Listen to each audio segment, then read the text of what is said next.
පුරවැසියන්ගේ සිත් මෙත්තා මුදිතා කරුණාවෙන් සනහාලන බුදුමග බොදුමග කොටගත් බොදුනුවන්ගේ හදවතේ නාලිකාව කලම්බු ටෙලිවිෂන් මෙත් සදහම් විකාශය සියලු සිත් සුවපත් කොට නිවාලන්න.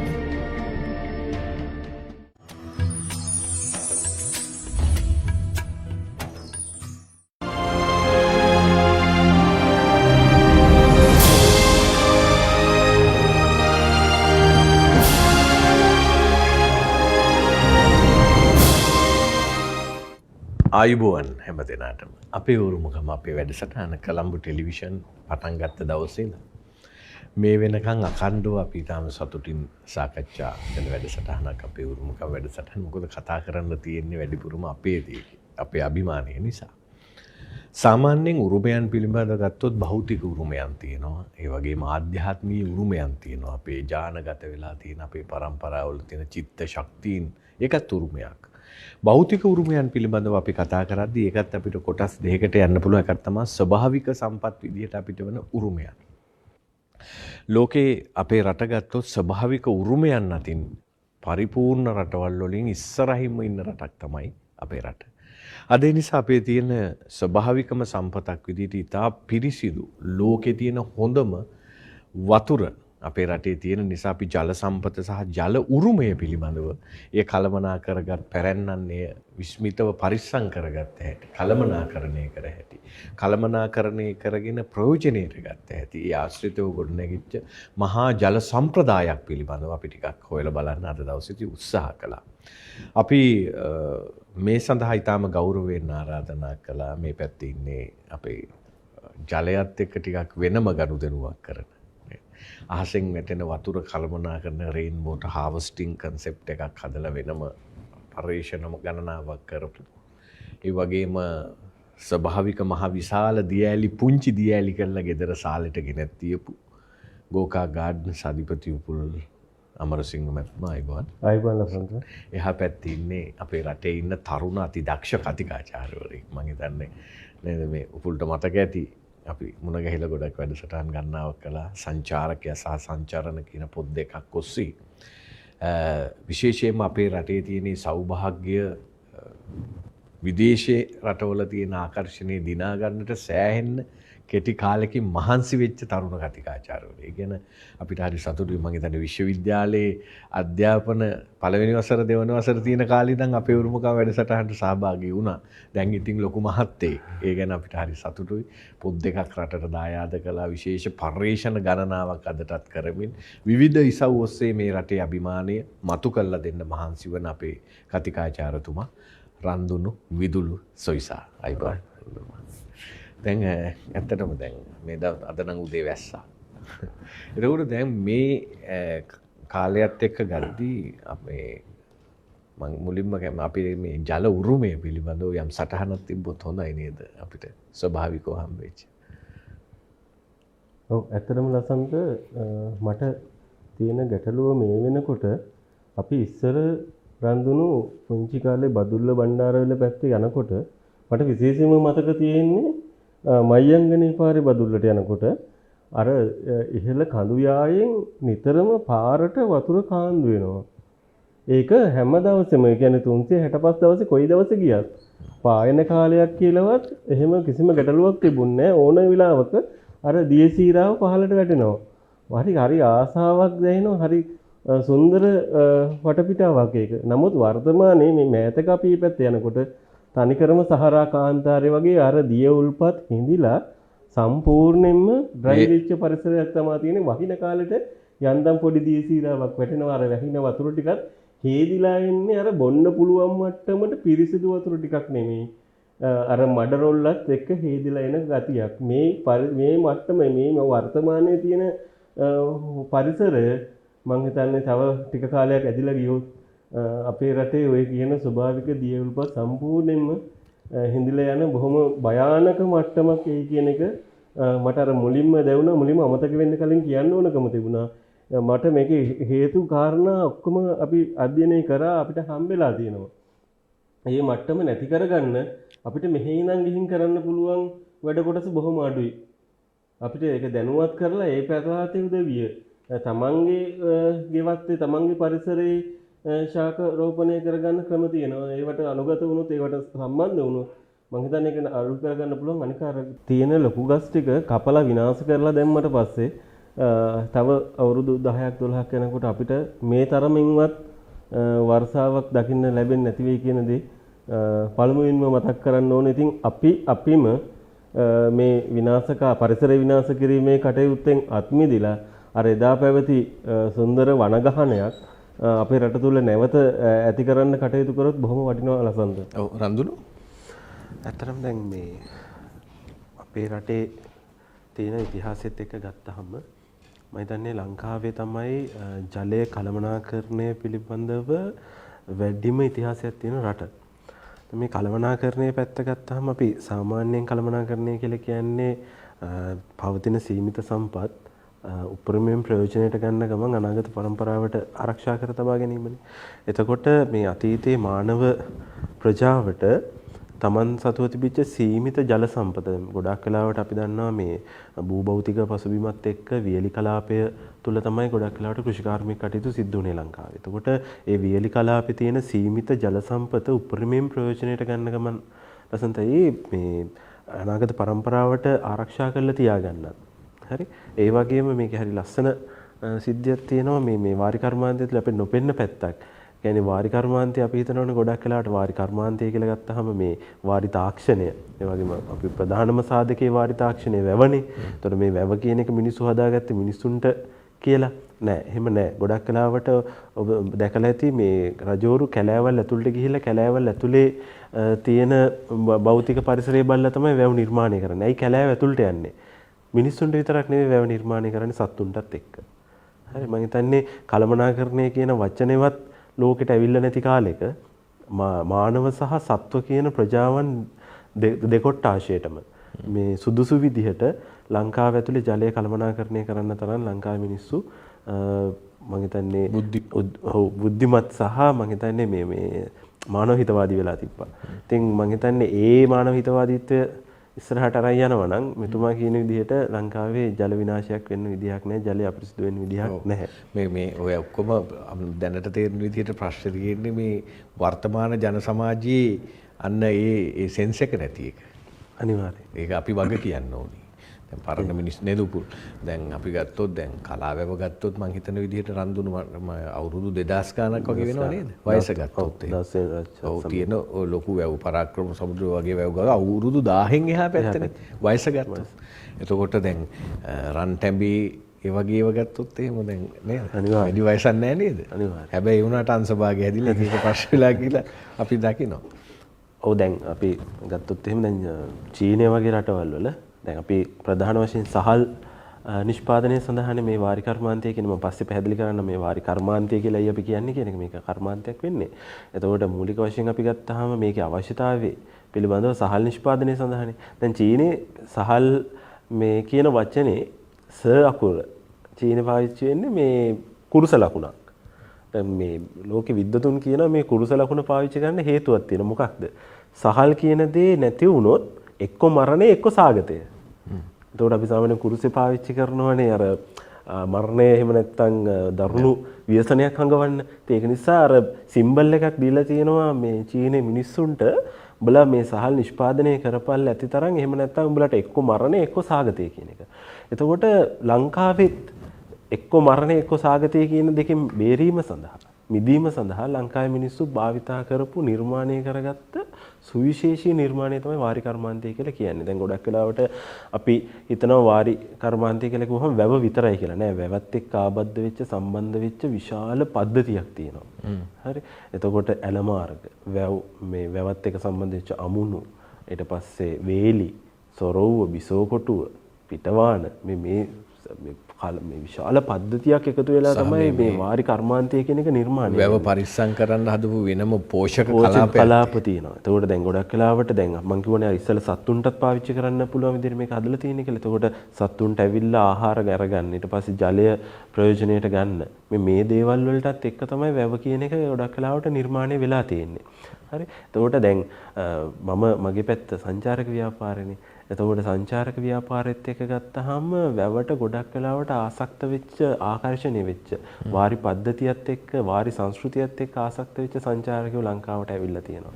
හැබැයි අපි ගැටලුවක් තියෙනවා අද වෙනකොට අපි ඒ වාරි සංස්කෘතිය භාවිතා කරනවද සංචාරක ව්‍යාපාරය සඳහා කියන එක. ඔව්. හරි. හොඳම උදාහරණය තමයි සීබ්‍රූක් එලියට් කියන පුද්ගලයා. ඔහු කියනවා ලංකාවේ සංචාරක ව්‍යාපාරය ඇතුලේ පාවිච්චි කරන්න පුළුවන් වචන දෙකක් තියෙනවා. අපි සාමාන්‍යයෙන් සංචාරක ව්‍යාපාරය කියලා ගෙනාවේ කොහෙන්ද? එංගලන්තයෙන්. එහෙම නැත්නම් යුරෝපා රටවලින් එංගලන්තයෙන් කියලා අපි ගමුකෝ. ඒ එංගලන්තයෙන් දීපු ටූරිසම් කියන වචනේ තමයි අපි සංචාරක කියලා පාවිච්චි කරන්නේ. සීබ්‍රූක් එලියට් කියනවා නැහැ.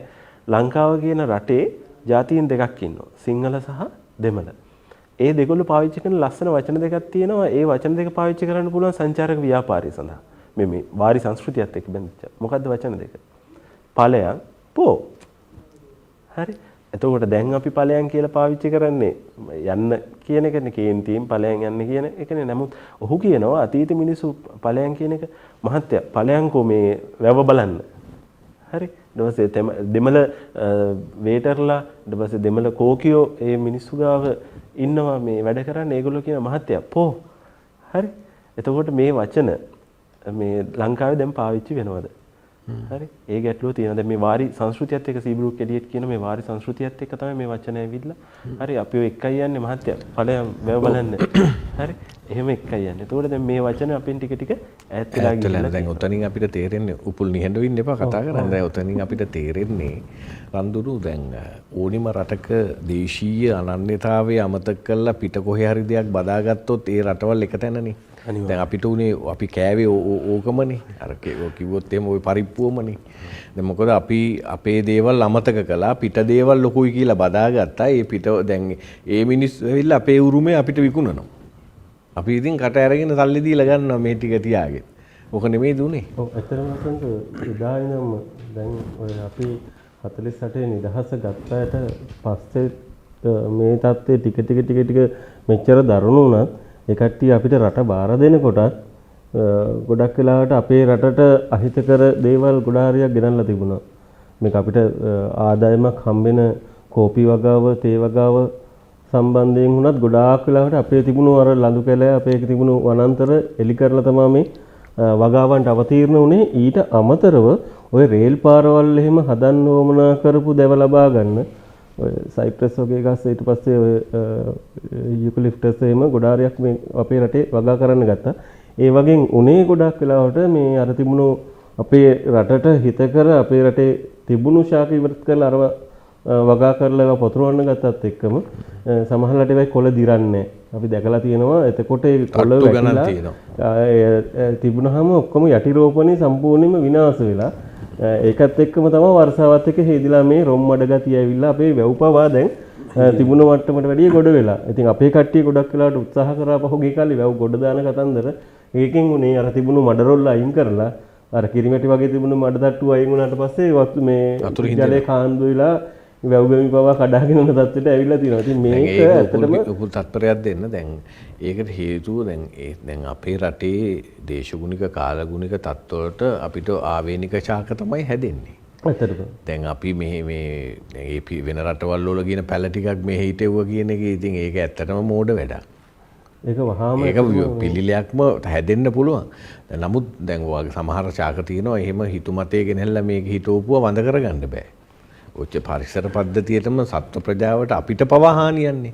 ඇත්තටම ලස්සනට කරන්න ඕන ආණ්ඩුවෙන් වුණත් මේ වෙලාවේදී එකපාරට බෑ අපිට ගුල්ලලා අයින් කරන්න. ඒක ගොඩක් මේ වෙලාව යනවා. නමුත් අර යම් මට්ටමකින් අපිට ආවෙනික කොස් දෙල් හරි කමන්නේ හිටවලා අපේ රටට ආවෙනික ශාක හිටවලා අර ශාක අයින් කරන එක. ආක්‍රමණය නවත්ත ගන්නවා. මොකද දැන් මේ වෙනකොට අපේ තියෙන ගස් වලින් වුණත් සාමාන්‍යයෙන් අපේ තියෙන ඇල්විස ගහක් අපේ තියෙන වෙනත් ගහකින් වුණත් ඒ කුඩු අරගෙන අපිට අවශ්‍ය කරන ලෑලි නිෂ්පාදනය කිරීමේ තාක්ෂණයක් ලංකාව තුළ ඇතුළේ දැන් හැදිලා තියෙනවා.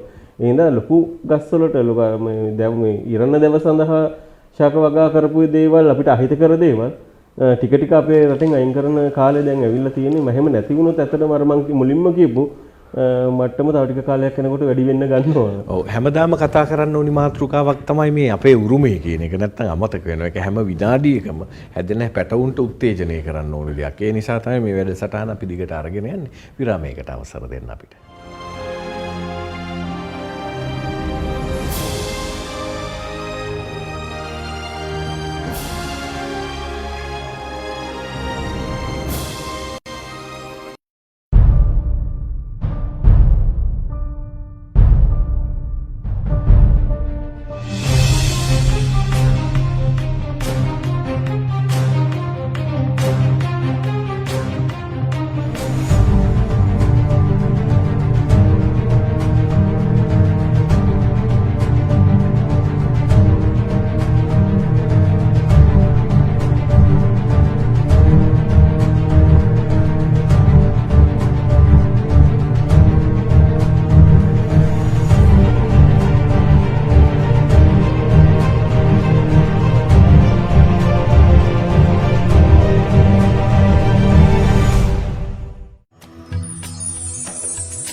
වැසිසට පුරුමිනිසුන්නේ දෑතේ විරියෙන් රටවල් නැගුණේ ඒ මිනිසුන්නේ මලගම වෙනුවෙන් මොන රජ මැදුරෙද සුදු කොඩි නැගුණේ අපමණ දුරක ආටෝප බහිරංගකාරයන් යටපත් කර ජීවිතය ජීවත් කරන දිරිය පාලිතයන්ගේ ටෙලිවිෂන් පුනරාගමනය ජීවන ගමන නොසැලෙන හදවතක රිද්මය බ්‍රහස්පතින්දා සවස 7ට නැවත විකාශය සඳුදා සවස 7ට දැනුම සොයන අවිවේකී සැමට දන්න රූපමාධ්‍යෙන් පිට රූපමාධ්‍යෙන් සැනින් ප්‍රවේශ කරවන අන්තර්ජාලයේ දැනුම් තක්සලාව සමාජගත කළ පෙරලිකාරයන්ගේ අත්දැකීම U-turn තුලින්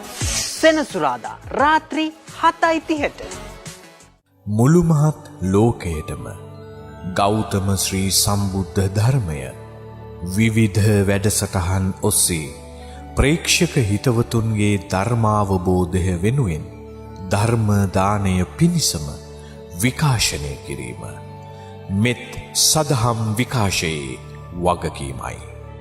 එම දාන පාරමී පූජාවට ඔබත් සූදානම් වන්න.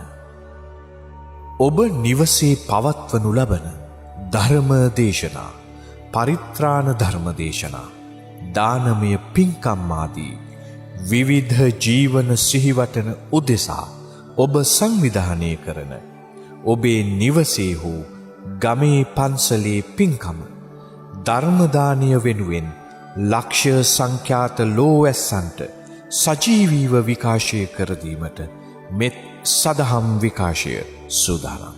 අපගේ POTV නාලිකා අංක 111 ඔස්සේ මෙත් TV YouTube නාලිකාව ඔස්සේත් Facebook ඔස්සේත් ඔබේ පින්කමට සහභාගී වීමට නොහැකි නෑ හිතමිතුරන්ටත් ඔබේ පින්කමට සහභාගී වී සිත් පහදවා ගැනීමට අවස්ථාවද සැලසේ. සීමා සහිත පිරිසකට ඔබ සිදු කරන පින්කම සමස්ත පරපුරක් වෙනුවෙන් ධර්ම දාන අර්ථචර්යාවට පූජා කිරීමට මෙත් සදහම් විකාශයේ සජීව විකාශයක් ලබා ගන්න. විස්තර සම්බන්ධීකරණය වෙනුවෙන් 076 44 02 540 අමතන්න.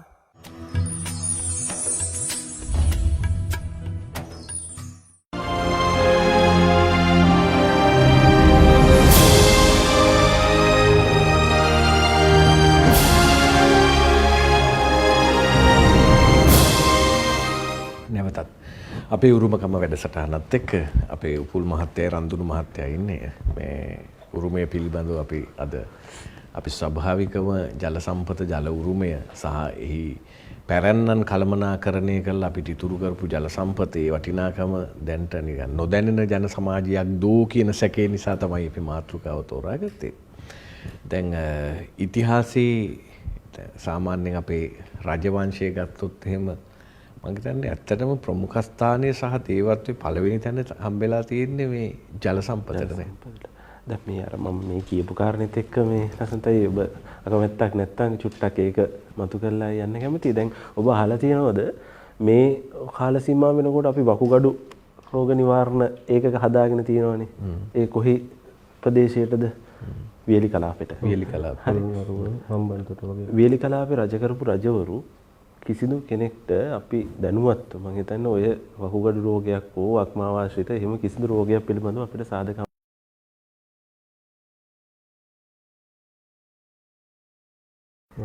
වැව් 5000කට ආසන්න ප්‍රමාණයක් ඔය වියලි කලාපයේ පුරා පැතිරලා තිබ්බයි. ඇයි ඒකෙන් හානියක් වුනේ නැත්තේ? මිනිස්සු බිව්වේ නිකම් වතුර නෙවෙයි ඖෂධීය වතුර. ඇයි? මෙතුමාර කීපෙදිලා දැන් අපේ ෆයිනස් යුක්ලිප්ටස් ගස් මේ වවාගෙන යනකොට ඉංග්‍රීසියෙන් අපේ තිබිච්ච ගස් ටික කපාගෙන ඉස්සර අතීතේ හිටපු මිනිස්සු වැව් තාවුල්ලේ සහ වැව අවට සම්පූර්ණයෙන්ම වැව්වේ ඖෂධීය ශාක වර්ග සහ ජල කුඹු ගස් වගේ ජල පෝෂක ශාක වර්ග. ඒතොර මිනිස්සු බිව්වේ නිකම් වතුර නෙවෙයි ඖෂධීය ජලය. ඒක නිසා මිනිස්සුන්ගේ ශරීරයට නිකන් අපි දැන් ගෙවල් වල ෆිල්ටර් සයි කරන් ඉන්නවා වගේ ඒ කාලේ මිනිස්සු ෆිල්ටර් සයි කරන් හිටියේ නෑනේ ගෙවල්. අනිත් එක දැන් මේ පැතිවල සමහර පැතිවල ෆ්ලෝරයිඩ් ප්‍රමාණය ප්‍රශ්නයක් තියෙනවා. වැඩි. ඒවා අවබෝධය සහ ඒක සමනය කර ගැනීම සඳහා වුන් භාවිතා කරපු උපක්‍රම. දැන් අපි මොකද කරන්නේ? දැන් අපි ජලය කෘත්‍රිම තැනට තල්ලු කරලා නැවත ජලය ෆිල්ටර් කරලා බොනවා. ඊට අමතරව දැන් බෙහෙත් වෙනම හදාගෙන තියෙන වකුගඩු නරක් වුණාම බොන්න. දැන් අනිත් පැත්තෙන් ලංකාවට සංචාරක වෙනවනේ. හරිද? එතකොට සංචාරකයෝ ආවට පස්සේ අපි හිතමු ටුවර් ගයිඩ් කෙනෙක් වාහනයක සංචාරකයෙක් කරන් යනවා. යනකොට කියනවා මහත්තයා මට ඔළුව කැක්කුමයිනේ. හරි. මට මේ හරි ඔළුව කැක්කුම ප්ලේන් එකෙන් බැස්ස වෙලේ ඉඳලා මොකද කරන්නේ?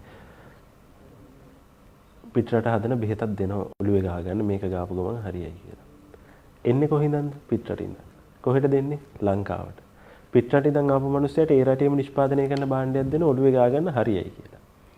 අතීතේ හෙන්රි පාක කියන මේ වාරි සංස්කෘතිය සම්බන්ධ විශේෂ විමර්ශන රාශියක් කරපු අපේ ඉංජිනේරුවා කියනවා එයා මේ ඇවිදලා අර අවු කාස්ට් එකේ අනුරාධපුර පොළොන්නරුව අවු කාස්ට් එකේ ඇවිදලා ඉවරලා තමන්ගේ නිවහන්ට ගියාම වැඩ කරන මිනිස්සුන්ට කියනවා ඔළුව රිදෙනවා හොඳටම කියලා. ඒ මිනිස්සයා මොකද කරන්නේ? මහත්තයා මේ තියෙන හොඳ තෛලයක්. හරි? මේ තෛලය ඔළුවේ ගෑවම ඔළුව කැක්කම කොහේ ගියාද නැහැ කියලා මේ කියනවා. එතකොට මේ මිනිස්සයා මොකද්ද දුන්නේ?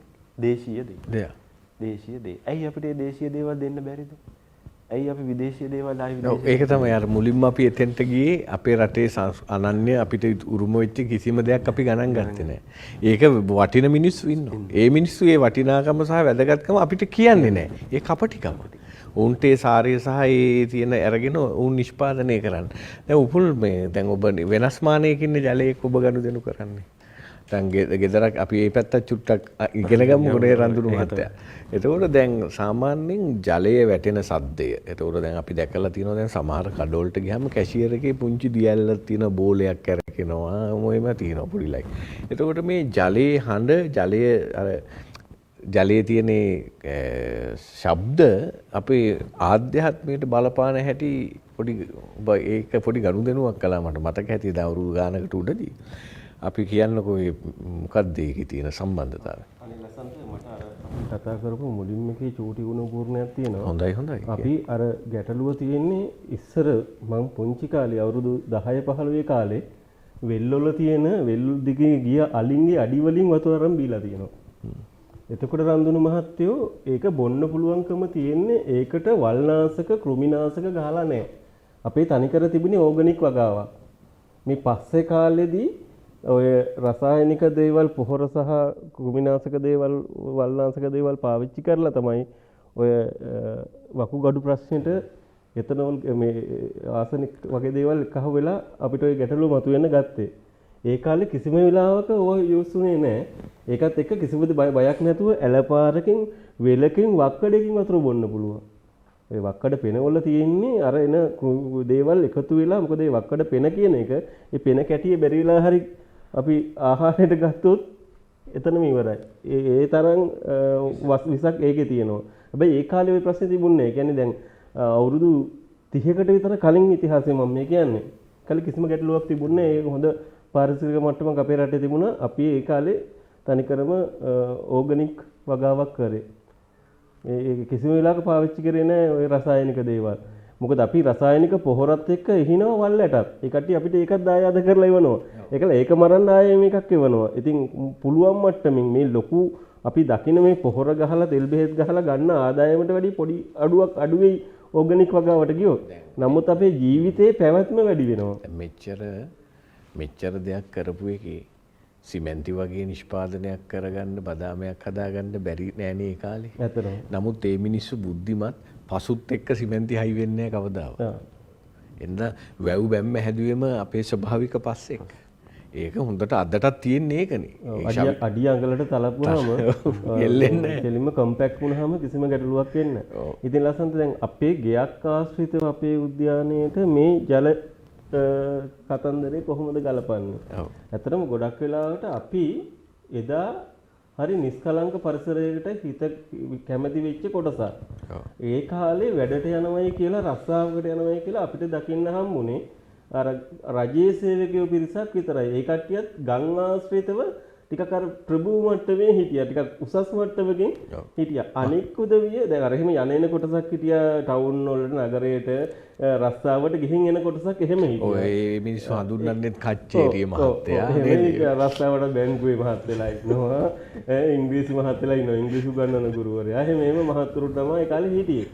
එතකොට නිකන් සාමාන්‍ය පරිසර තිබුණා අපේ අතින් හාරලා වතුර ගන්න පුළුවන් මට්ටමක් ජල මට්ටමක් අපේ පොළොව මට්ටමේ තිබුණා. එතකොට ඒ පරිසරයක ජීවත් වෙච්ච අපි ගල් කෑලි ටිකක් හරස් කරලා ඇලපාරේ එතන ස්විමින් පූල් එකක් හදාගෙන නාපු අපි වර්තමානයේ මේ කොළඹ හා තදාසන්න ප්‍රදේශවල හිර වෙනකොට අපිට අර අපි එදා ගමේ අත්විඳපු පරිසරයත් මතක් වෙනවා. ඉතින් ඒ හින්දාම ඒ අපේ කනට ඇහිච්ච ඒ දොළපාරවල් වල හඬ අපි ජලයත් එක්ක කරපු ගනුදෙනු ටිකක් ආශ්‍රය කරන්න ළඟට කරගන්න ආසයි. ඒකත් එක්කම අපිට පුළුවන්කම ලැබුණා පොන්චි දියපාලි අපි අර දැකපු දේවල් ප්‍රතිනිර්මාණය කරන්න. ඉතින් ඒක ඇත්තටම බොහොම කැමැත්තක් අපේ මිනිස්සුන් තුළ තියෙන බොහොම ඉල්ලුමක් තියෙනවා මේ වෙනකොට ජල තිර වලට, දිය ඇලි වලට, පොකුණු වලට සාමාන්‍ය පොඩි මිනි වෝටර් ෆීචර්ස් කියන දේවල් වගේ දේවල් එක්ක අපි අර කනට ඇහෙනේ ජලයේ සුන්දරත්වයත් එක්ක යම් අත්දැකීමක් තියෙනවා. එතෙබැයි මම උත්සාහ කරන්නේ ඒ දෙයට මට කතා කරපුවාම ගෙදරකට ඒකත් එක්කම මම යනවා. මොකද මට උමනා කරන්නේ සාමාන්‍යයෙන් ගෙදරකට යන්න මිනිස්සුත් එක්ක ගනුදෙනුවක් කරන්න. ඒ ගිහාම මගේ රස්සාව මම බාරගෙන මගේ වැඩේ මම කරලා දෙන ගමන් පොඩ්ඩක් උනන්දු කරනවා දැනුවත් කරනවා මේක මේ මිනිස්සු අපේ රටේ කරන්න ඕන දෙයක්. මේ රේන් වෝටර් හාර්වෙස්ටිං කියන concept එක අපේ ලංකාවේ මිනිස්සුන්ගේ ගෙවල් වල ඩොමෙස්ටික් රේන් වෝටර් හාර්වෙස්ටිං වලට ඇඩික්ට් කරන්න. ඒක එච්චර අමාරු දෙයක් නෙමෙයි රන්දුනු මහත්තයා. දැන් අපි ගැහුවොත් එහෙම ඉන්ටර්නෙට් එකේ අපිට එනවා රේන් වෝටර් හාර්වෙස්ටිං කරන රටක් හැටියට ශ්‍රී ලංකාව. ඒක තියෙන්නේ අර ඔබතුමා කියපු අපේ පුරාණේ රජවරු කරපු වැව් ටික හන්ද මිසක් අපි ওই කතා කරන ඩොමෙස්ටික් රේන් වෝටර් හාර්වෙස්ටිං එක නෙමෙයි. ඇත්තටම ඒකේ ලසන්ත 7-5ක් වියදම් වෙන්නේ. වියදම අඩු වෙනවා අපි රේන් වෝටර් හාර්වෙස්ටිං වලට ගියොත්. අපේ රටේ බොහොම කීර්තිමත් අපේ රටට පුදුම විදියට ආදරය කරපු මිනිස්සෙක් තමයි ජෙෆ්රි බාව මහත්තයා. එතුමා නිර්මාණය කරපු කිසිම නිර්මාණයක අතිදක්ෂ පීලි දාලා නැහැ. අතිදක්ෂ සැලසුම් ශිල්පී. ගටර්ස් කියන එක ඇත්තෙම නැහැ. ඒ වතුර ඩිරෙක්ට් බිමට වැටෙනවා. හරිද? ඒකයි වෙන්න ඕන. අපේ අක්කු කරන්නෙම අපේ මේ මිනිස්සු කරන්නෙම මේ රටට හානියක් අර ගටර්ස් දාලා ඩවුන් පයිප් දාලා ගලියක් මේකක් හදලා වතුර පාර කෙලින්ම බිම පොළොවේ ගෑවෙන්නෙම නැතුව ඒක යක්කු තමයි ඇත්තටම අපි ඉන්නේ. හරිම මේ අසෝබන වැඩක් හරිම රටට හානි කර මේ පොළොවේ පය ගහලා තියන්න වටින්නේ නැති ඇදලා මොහොතට දාන වටින මිනිස්සු කොට්ටාසයක් තමයි ඔය ජාතික අපරාධي කරන්නේ. ඉතින් එහෙම ඊට පස්සේ පාර කියන්න බෑ. පාර ගිල්ම ගාලා පාරේ වතුර. හරි? මේක අපෙනුත් එළියට තියෙනවා. ගෙලින්ම කට එළියට දාලා තියෙන්නේ. ඔක දිග නයි සරපයි වන්න ඕන ඇතුළට. නැතුව මේ රට හදන්න බෑ. හරිද? ඒ නිසා අපි යෝජනා කරන්නේ අර ගටර්ස් තිබුණ ලස්සනට තියාගන්න ඕන නම් තියන්න. නමුත් වැටෙන වතුර ටික අර වගේ ඩවුන් පයිප් වලින් එළියට යවන්න එපා. වතුර ටිකක් පිරෙන්න අරින්න. අංක එක ගයක් හදනකොට ලස්සනට අපි ෆවුන්ඩේෂන් එක උස්ස ගන්න ඕන. කොච්චර උඩම මේ පළාතේ තියෙන උඩම තැන ගේ හැදුවත් සාමාන්‍යයෙන් නිවහනක් කියන්නේ අපි ගයක් කියලා අපි මේව කරන්නේ අපි අපේ සොඳුරු නවතනක් වෙන්නේ අපි ඒක පොඩ්ඩක් පූජනීය විදිහට පොඩ්ඩක් උඩට තියාගන්න ඕන. ගෙදර කොච්චර උස්සක හැදුවත් මම යෝජනා කරන්නේ අපි ෆවුන්ඩේෂන් එක පොළොව මට්ටමේ ඉඳන් අඩි එකමාරක් දෙකක් උස්ස ගන්න කියන එක. ඊට පස්සේ කිසිම ගැටලුවක් නැහැ. අපිට වටේ තාප්පයක් ගහලා අර මට්ටමට වතුර පෙරෙන්න අරින්න පුළුවන්. එතකොට අපේ තියෙන ගස් කොළන් වලට සාමාන්‍යයෙන් වැහි වතුරේ තියෙන නයිට්‍රික් ඇසිඩ් එක කොච්චර වටිනවද ගහක වර්ධනයට. අපි කොච්චර රසායනික පොහොර දැම්මත් කවදාවත් ඒ වැස්සක් වැහලා ඉවරුනහම තියෙන ගහට තියෙන මේ අපි නිකන් අර අපේ අමාරු ලෙඩිකුට සේලයින් එකක් දෙනවා වගේ වැඩක් මේ වැහි වතුර ටික ගහකට වැටෙනවා කියන එක ලස්සන. ඒ නිසා අපි ඒ අදහස මිනිස්සුන්ට දෙනවා. ඔය ඒ එකම අපි දියැලි හදන වැඩි ගාඩන් හදන ඒවා දියැලි හදන ඒවා ඔක්කොම ටිකක් කරන අතර පුළුවන් තරම් try කරන්නේ අරක නවත්තලා වතුර ටික අර අපි හිටවන තනකොළේට. මොකද ගොඩක් වෙලාවට මහත්තයා අපි දැකලා තියෙනවා අපි ගාඩන් එක හදලා එනවා ඊට පස්සේ ඒකට වතුර දාන්නෙත් අර කිරිපහදු කරලා වෝටර් බෝඩ් එකෙන් එවන වතුර ටික තමයි මේකට අල්ලන්නේ. වැහැලා වහින වතුර ටික කෙලිම ඩවුන් පයිප් වලින් පාරට යවලා පහෝදා ඉඳන් අර වතුර ටික පොළොවට අල්ලනවා. මම යෝජනා කරේ ඔය රේන් වෝටර් හාවස්ටිං වල අපිට පුළුවන් මේ වැහි වතුර ටික වහලෙන් එක්කහව කරගෙන දැන් ඔය ගටර්ස් දාගෙන ඉන්නවනේ.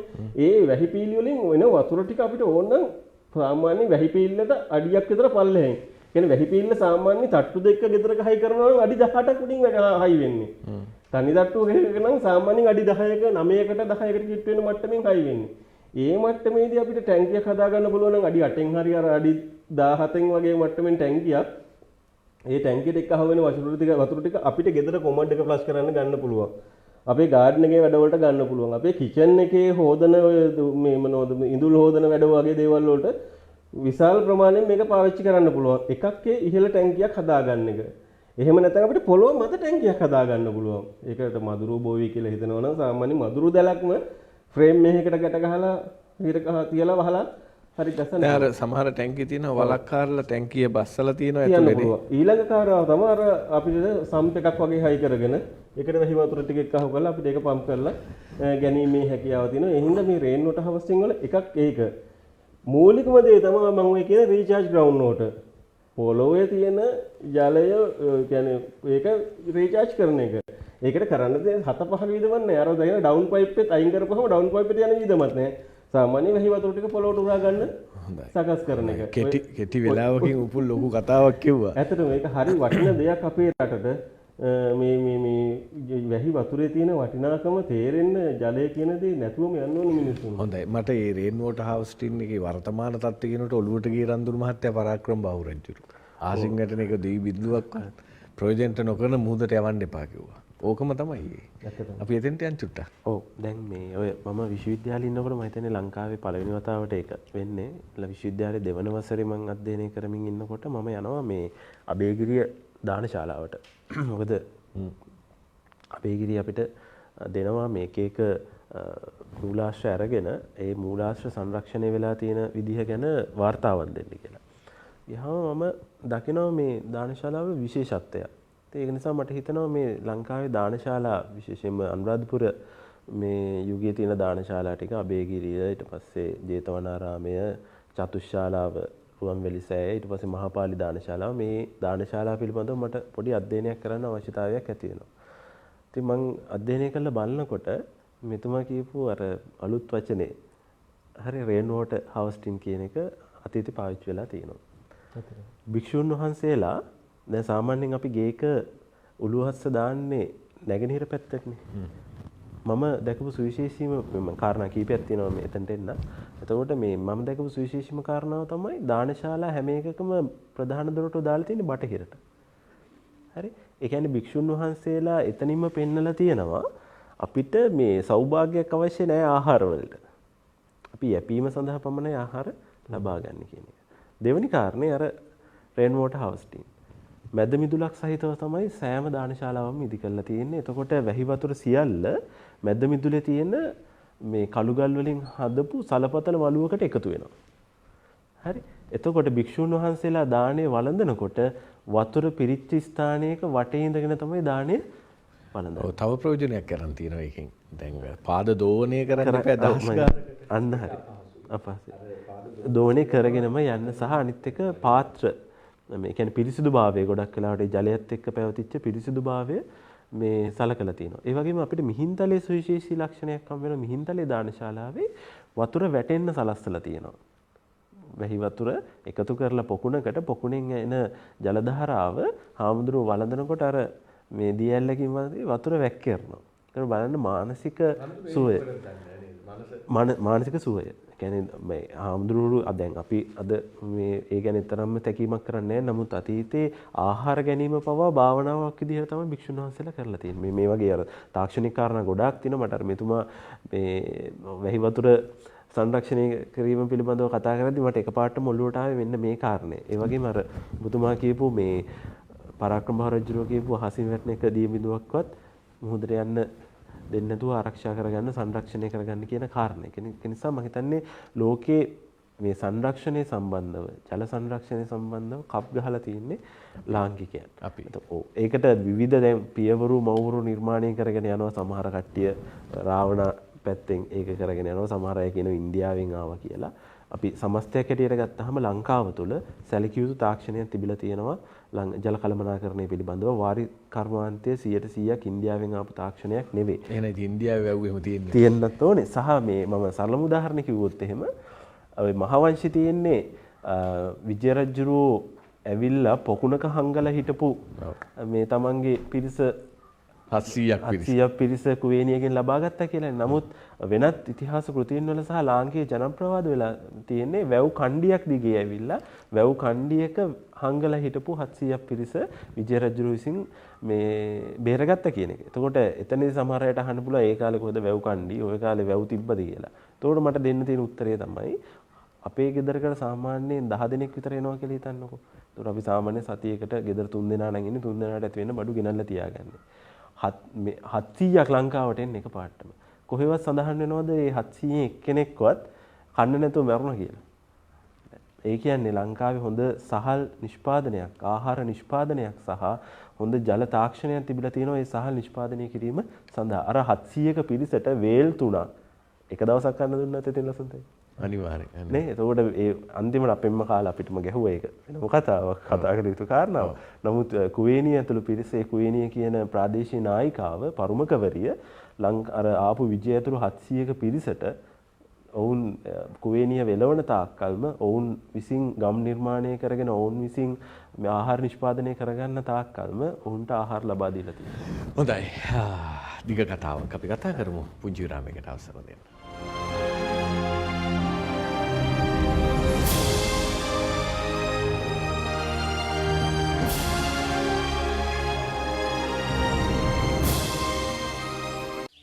බෝසත් සිතුවිලි රැඳුම් බෝසත් දරුවන් සිටින බෝසත් ගුණයෙන් තැනෙන ඔබේ පන්සලේ දහම් පාසලේ දහම් දැනුමට කතිකත්වයට බැතිගියට බෞද්ධ නාට්‍යයට සමත් බුදු දරුවන්ගේ හැකියාවන් මුළු ලෝකයට පෙන්වන්න අවස්ථාවක්.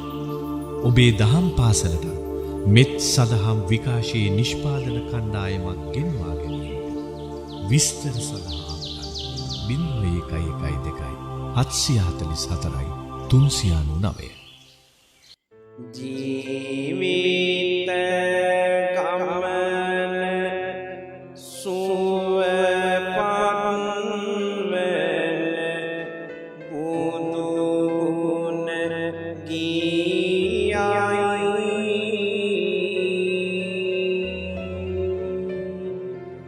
සතහං අරුත තුල සැනසෙන වේලාවයි.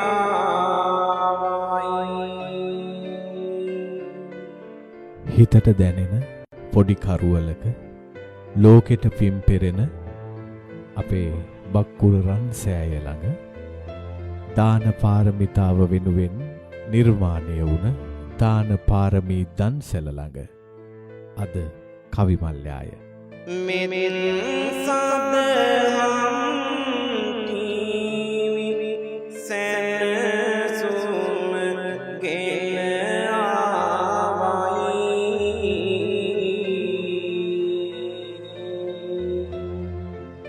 වෙනදා වගේ අද දින කවිමල්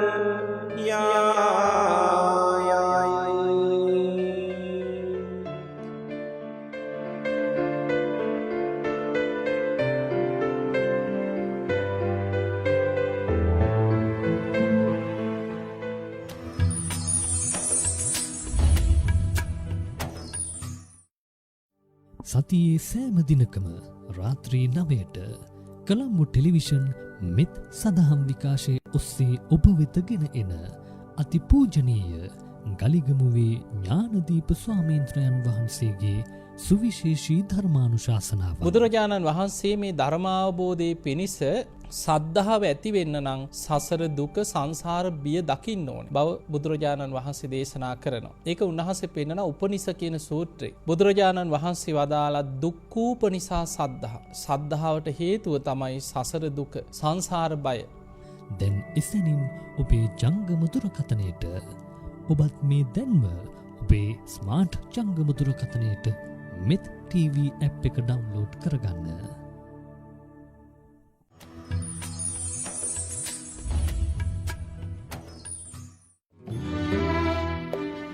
මෙත් සදහම් විකාශයේ ප්‍රචාරය කරන ලද පටිගත කළ ධර්ම දේශනා නැවත ප්‍රචාරය කර ගැනීමට ඔබටත් දායකත්වය ලබාගත හැකියි.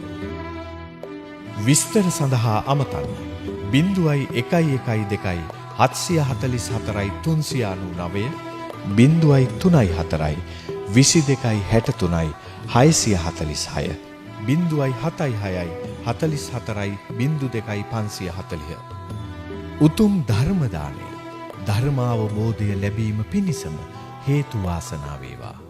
මනසින් උසස් වී පාසකඳ ලැබුවතැනේ තණ්හාමාන සිත තුලගිනි දාල්වනවා ඉරියඳ තැබිය නොහැකිය ලොව ජලය මත හිතම හැඟුම් හැම හදවතකම වේවා සිත් තුල සෙනෙහසට වැඩියුරු ඉඩ වේවා සිත නිවන කවිබන බ්‍රහස්පතින්දා සවස 5ට නැවත විකාශය ඉරිදා සවස 5ට.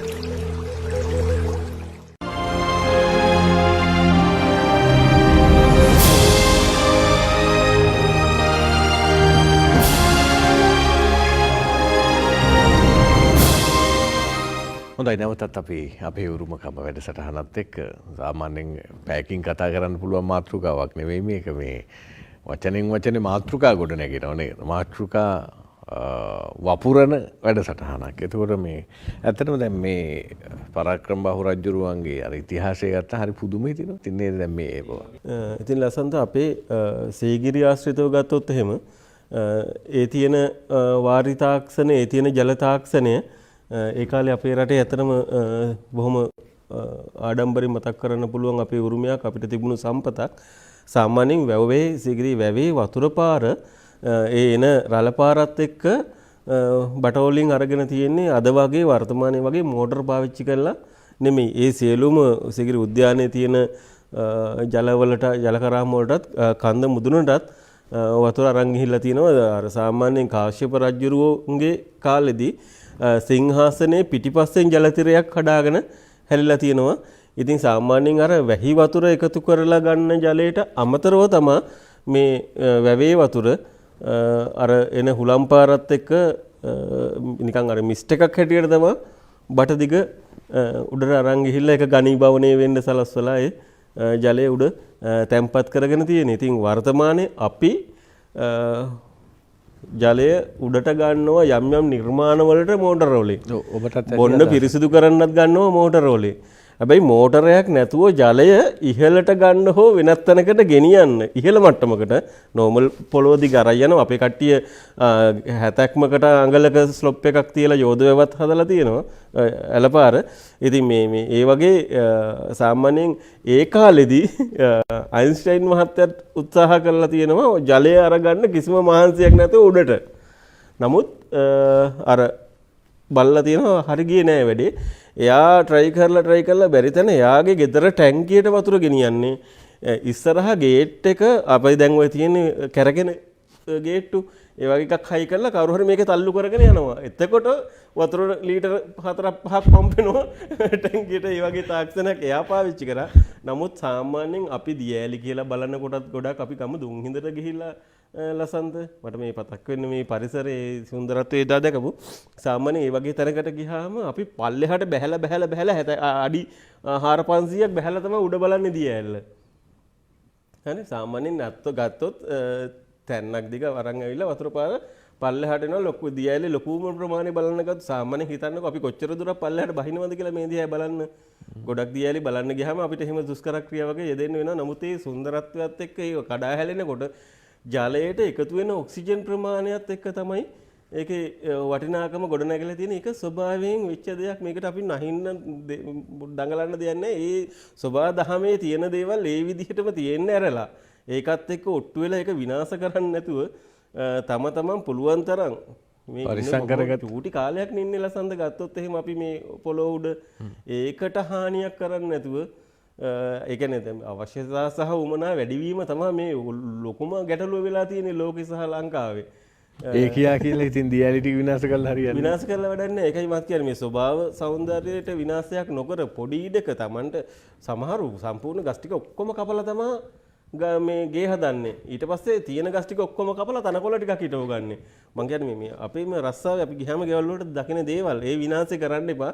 පුළුවන් තරම් ගස් කොළන් ටිකක් ඉතුරු කරගන්න ගහක් දැක්කොත් අම්මා තාත්තා වගේ කියලා හිතන්න. එතකොට පොඩ්ඩක් අර මව මැරීම සහ පියා මැරීම අර ආනන්තර්ය පාප කර්මයක් වෙන හන්දවත් ගහක් ඉතුරු වෙයි. හරි ලසන්තයි දැන් මේ ලංකාවේ ජල සංරක්ෂණයේ තව පැත්තක් තමයි පොකුණු කියලා කියන්නේ. එතකොට මේ පොකුණු වලට ජලය පැමිණීම පිළිබඳව ලබා ගැනීම පිළිබඳව ජල මූලාශ්‍ර කීපයක් තියෙනවා. එකක් අපි වර්ෂා ජලයෙන් ලබා ගන්නවා. අනික් පැත්ත අර ඔබ මීට සුළු මොහොතකට කලින් අපිත් එක්ක කතා කරා මේ අරාබිකරේ එහෙම නැත්නම් කුවේට් වල මේ අපද්‍රව්‍ය මුත්‍රා වගේ දේවල් මේ ෆිල්ටර් කිරීමකට ලක් කරලා පෙරහණයකට ලක් කරලා නැවත ලබා ගන්නවා කියලා. ලංකාවේ අවුරුදු 2500කට කලින් මේ දේ වෙලා තියෙනවා. දැන් අබේගිරියේ පොකුණු තියෙනවා මේ දැනට අඳුරගෙන 30කට වැඩි ප්‍රමාණයක්. එතකොට මේ පොකුණු වලට ජලය ආපු එක ක්‍රමවේදයක් තමයි අර භික්ෂුන් වහන්සේලා 5000ක් හිටියා. එතකොට භික්ෂුන් වහන්සේලා 5000කින් දිනකට කොච්චර මුත්‍රා ප්‍රමාණයක් පොළොවට එකතු වෙනවද? එතකොට නිකම්ම පොළොවට ඒ අපද්‍රව්‍යයක් විදිහට එකතු වෙන්න දෙන්නේ නැතුව මුත්‍රා කරපුවාම යටින් මුත්‍රා මුට්ටියක් තියලා ෆිල්ටර් වෙලා අවසානයේ පොළොවට වතුර විදිහට එකතු වෙන්න ඒක සකස් කරලා තිබ්බා. හරි. ඒක එකක්. අනිත් පැත්තෙන් අර විශාල සලපතල මළුවක් නේ අපිට දකින්න හම්බ වෙන්නේ. ඊට පස්සේ සලපතල මළුවෙන් පස්සේ වැලි මළුව. මේ චෛත්‍යවල. එතකොට අර සලපතල මළුවට එකතු වෙන විශාල ප්‍රමාණයක් වෙච්ච මේ ජල ධාරිතාව යනවා වැලි මළුවට. වැලි මළුවෙන් ෆිල්ටර් වෙනවා ඒ ජලය. ඊට පස්සේ අපි හදලා තියෙනවා යතුරු පොකුණු කියලා. ඒතර ගොඩක් වෙලාවට විශාලම චෛත්‍යයක් නම් චෛත්‍ය සතර දිශාවේ පොකුණු හතරක් හදලා තියෙනවා. එතකොට අර වැලි මළුවෙන් පෙරිලා එන වතුර ටික අර පොකුණු වලට එකතු වෙලා තියෙනවා. හරි. ඒ නිසා අර ඔබ අපි කියපු විදිහට අර වතුර පොඩ්ඩක්වත් අහක යන්න දෙන්නේ නැතුව ඒ වතුර සියල්ලම මේ පොකුණු වලට එකතු කර ගැනීම සිද්ධ කරලා තියෙනවා. අපද්‍රව්‍ය, වැසිත් ජලය සහ අර මේ සලපතල මළු වලට එකතු වෙන ජලය කියන කාරණා. එතකොට දැන් මේ සංචාරක ව්‍යාපාරයත් එක්ක මම ආයෙ චුට්ටක් අර කොහෙන් ගියත් මම ආයෙ එතනටම එන්නේ. එතකොට සංචාරක ව්‍යාපාරයත් එක්ක ගත්තාම මේට කලින් අපේ හිටපු මේ සංචාරක මේ සංවර්ධන අධිකාරී සභාපතිවරයා මම මගේ සංචාරකයා පොත පිළිගන්නන්න ගිය වෙලාවේ එතුමා කිව්වා මේ රන්දුන් දැන් මේ ලංකාවේ පාවිච්චි කරන්නේ නැහැනේ මේ පැරණි දේවල් නැවත සංචාරකයන්ට භාවිතාමය යගයක් දෙන්න කියලා. හරි එතුමා උදාහරණයකුත් මට කිව්වා මේ රෝමේ සීසර් නාපු පොකුණට එහා පැත්තෙන් තව පොඩි පොකුණක් හදලා සංචාරකයන්ට දෙනවලු නාන්න. එතකොට සංචාරකයෝ කියන්නේ අපි සීසර් නාපු පොකුණේ සීසර්ගේ වතුර නෑවේ කියලා. හරි. ඒතර මම එතුමාට මතක් කරලා දුන්නා. මම ඒ කාරණේ ඔබටත් නැවත ඉදිරිපත් කරන්න. ලංකාවේ සංචාරකයන් සඳහා රෙප්ලිකා එකක්. ඒ කියන්නේ වෙනත් තැනක තියෙන දෙයක් නැවත ප්‍රතිනිර්මාණය කරලා සංචාරකයන්ට බලන්න අවස්ථාව හදලා දුන්නේ බාතිකාබේ රජුරු. බාතිකාබේ රජුරු මේ හැමදාම රුවන්වැලි සෑයට උදේ දවල් රාත්‍රී කියන තේවාවන් සිදු කරපු රජුරු විසින්ම ගිහිල්ලා ගත්තාම බෑ කියලා මතක් වුණා දුවනවා. එතකොට ඒ ගිය අවස්ථාවක ඇතුලෙන් මේ පිරිත් හඬ ඇහිලා එතුමා මේ සත්‍යයක් ක්‍රියාවක් කරනවා මට ඇතුළට ගිහිල්ලා මේ ධාතු ගර්භයේ බලනකම් මම මෙතනින් නැගිටින්නේ නැහැ කියලා. ඊට පස්සේ රහතන් වහන්සේ නමක් ඇවිල්ලා එතුමාව අභ්‍යන්තරයට අරන් යනවා. ගියාම මේ බුදුන් වහන්සේගේ ජාතක ඒක තූපවංශي සඳහන් වෙලා තියෙනවා මේ කොහොමද ධාතු ගර්භය සකස් වෙලා තියෙන්නේ කියලා. එතකොට බුදුන් වහන්සේගේ මේ ජීවිත කතාවන් ඊට පස්සේ ජාතක කතාවන් සියල්ල රන් තහඩු වල ප්‍රතිනිර්මාණය වෙලා තියෙනවා අභ්‍යන්තරේ. එතකොට ඒ ගර්භය නැවත එළියට ඇවිල්ලා මම දැකපු දේ මේ රටේ මිනිස්සුන්ට සහ සංචාරකයන්ට බලන්න ඕනේ කියලා රජුරෝ ප්‍රතිනිර්මාණය කරනවා. හරි ඒක නිසා මේ සුද්ධෝ මේවා ගේන්න කලින් ජලය ගැන කතා කරද්දී බාතිකාපේ රජුරෝ වටිනවා. වටිනවා අනිවාර්යයෙන්. ලෝකෙ ඉස්සෙල්ලාම සෑය කරකටක යන්ත්‍රයක් හදලා මේ නෙළුම් මල් වලින් සෑය සම්පූර්ණයෙන් වහලා දවස් කීපයක් තිස්සේ නෙළුම් මල් වල නැවුම්භාවය ආරක්ෂා කරගන්න කරකටක යන්ත්‍රයකින් ජලය මේව කරේ. ඒ අර ජලය විදින්න පාවිච්චි කරේ මම අර කියපු යතුරු පොකුණු. දැන් අදටත් යතුරු පොකුණක් තියෙනවා හරියටම අපේ මේ මරුවන්වැලි සෑය නායක හමුදුරුවන්ගේ ආවාසයේ ඉදිරියේම යතුරු පොකුණක් හොයාගෙන තියෙනවා. ඒක සජීවී තියෙනවා. මං අහන්නේ ඇයි අපේ මෙච්චර පොකුණු 30 ගාණක් තියාගෙන අර සීසර් නාප පොකුණේ සංචාරකයන්ට නාන්න දෙනවා වගේ මේ රාජකීය පොකුණු නෙවෙයිනේ. එතකොට ඇයි කුට්ටම් පොකුණ සංරක්ෂණය කරලා ඇයි අපේ සංචාරකයන්ට කුට්ටම් පොකුණට බහැලා වතුර ටිකක් බොන්න වතුර ටිකක් මේ ඇඟේ ගා ගන්න දෙන්න බැරි? හරි. ඉතින් ඒ සංරක්ෂණය කියන්නේ මං කියන්නේ අතීත මිනිස්සු හොඳට ජලය කළමනාකරණය කරා.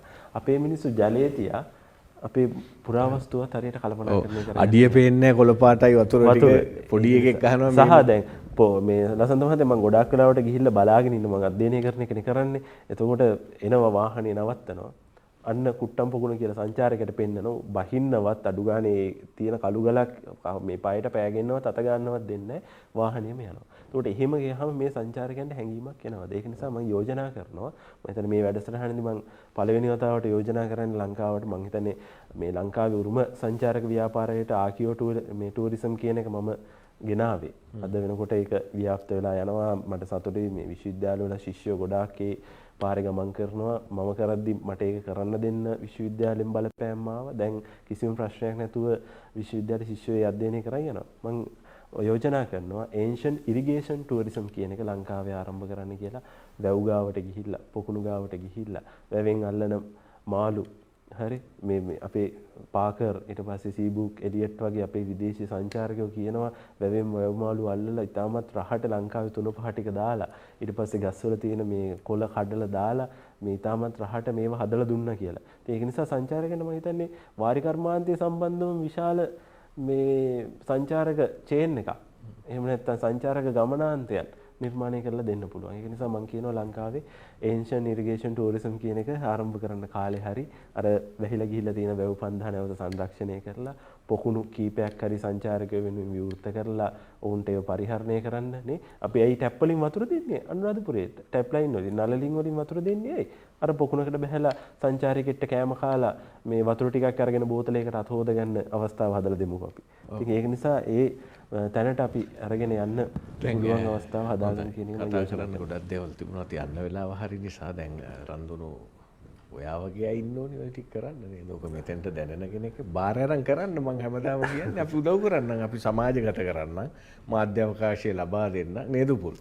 මේ වගේ අය බාර අරන් කරන්න ඕනේ. අපි ඕනනම් යෝජනා කරන්න රන්දුනු ඉදුල් සොයිස වගේ මේක ගැඹුරින් පුංචි කාලේ ඉඳන් මේක ලේ ජානවල තියෙන එකක් ඒක පුංචි කාලේ ඉඳන් මේ ඉතිහාසයට ආදරය කළා රටට ආදරය කළා මේ වගේ දේවල් හඳුන්වලා දීලා සංචාරක ව්‍යාපාරය පිළිබඳව දැඩි උණක් තියෙන කෙනෙක් විදියට අපි යෝජනා කරනවා කවුරු හරි වගකියුත්තෙක් ඉන්නවා නම් රන්දුනට මේ ටික බාර දෙන්න පුළුවන් ඒකටත් අවස්ථාව සලස ගන්න පුළුවන් ඔබ ඉගෙන ගන්න කැමති නම් මේ පිළිබඳව ඒකටත් අවස්ථාව සලස ගන්න පුළුවන් අපේ කතිකාචාර්යතුමාට තත්පර 30ක් විතර දෙනවා පුළුවන් ඒක මට පොඩි අදහසක් ආවේ අපේ රන්දුන මහත්තයා කතා කරනකොට අහගෙන ඉන්නකොට එතුමන්ලාට පොඩ්ඩක් අර එන සංචාරකයන්ව ඒ මිනිස්සුන්ගේ පරම්පරාව විනාශ කරලා ගිය අර ගස්කොලන් ටිකත් පෙන්වන්න ඕන. මෙන්න මේ වගේ ලස්සන පරිසරයක් තිබ්බ එක මෙන්න උඹලයි කට්ටිය මෙහි ගස්කොලන් දාලා කරපු අපරාධය අපේ කියලා. මොකද ඇපල් ගෙඩිය පව අපේ රටේ වැවුණා. ඒක විනාශ කරන්න තුන් දිලීරයක් අඩංගු විසි බීජයක් අඩංගු ඇපල් පැල මෙහෙට එවලා විනාශ කරපු ඉතිහාසයක් අපේ තියෙනවා. ඒ නිසා මේක අපිම අපේ රටේ සුන්දරත්වයේ ගොඩනගා ගන්න ඕන. ඒකට අපි මඟ පෙන්නනවා. හොඳයි. ගෝකාගාන්ස් අධිපති ඒ වගේම විශේෂ පර්යේෂණ ගණනාවකින් ජාතියක් නගා සිටුවන්ට මහන්සි වුණ අදටත් මහන්සි වන අලුත් කන්සෙප්ට්ස්ලෝ අපේ රටට හඳුන්වලා දෙන්න ගෙරේ ඇතුළට ගෙන දෙන්න නේද සිංහරාජ වනයේ ඕනිකුවත් ආකෘති කාමරයක හදනවා ඒ තරම් අතිදක්ෂ නිර්මාණ ශිල්පියෙක් මම දැක්කා මේ විශාල ෆොටෝ එකක් දීපු නායක රදමන්ද විශාල ෆොටෝ එකක් දීපු දියැලක් ඊටාම සරලව හදලා තිබුණ රන්දුරු මහත්තයා ඒ විදිහමයි ඒ වගේ හොඳ ප්‍රතිනිර්මාණකරුවෙක් උපුල් කියන්නේ ඉතින් දක්ෂ නිර්මාණ ශිල්පියෙක් දීර්ඝායුෂ ප්‍රාර්ථනා කරනවා. ඒ වගේම අපේ කතිකාචාර්යතුමා තරුණ කතිකාචාර්යතුමා ඉතිහාසඥයෙක් නවක පර්යේෂකයෙක් මේ රට පිළිබඳව ගැඹුරින් අධ්‍යයනය කරන්නෙක් නව පරපුර ඉතාමත් හොඳ සුදුසු මාවත් වලට යොමු කරන්නෙක් දක්ෂ ගුරුවරයෙක් කතිකාචාර්යවරයෙක් ඒ වගේම දැන් මම හිතනවා මේ ඉතිහාසය පිළිබඳව පොඩි පැටවුන්ටු ගන්නන්නත් පටන් ගන්න තියෙනවා ඒ නිසා හොඳ ගුරුපියෙක් විදිහට සමාජයේ හොඳට අවබෝධ කරගත්ත අපේ කතිකාචාර්ය රන්දුණු විදුල සොයිසා මහත්තයාට අපි ස්තුතියි ආයිබෝවීම අපේ උරුමකම් වැඩසටහන අපි ඉවර කරමු ලබන සතියේදී මුණ ගැහෙමු අපි කතා කරමු හොඳට හිතන්න මේ රටේ සෞභාග්‍යමත් දේශය මේ පන්නරය මේ පරිචය මේ සම්පත අනාගත පරපුරට ඉතුරු කරන්න ඕනි අපිමයි ඒක කාගේ වගකීමක් ලබන සතියේදී මුණ ගැහෙමු ආයිබෝ වේවා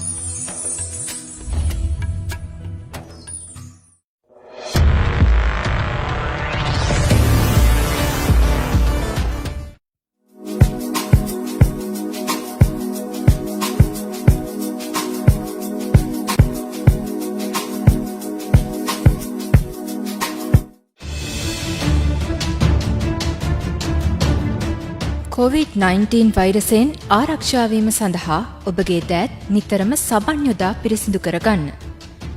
දෑත් සේදීම තත්පර 20ක කාලයක් කළ යුතුයි.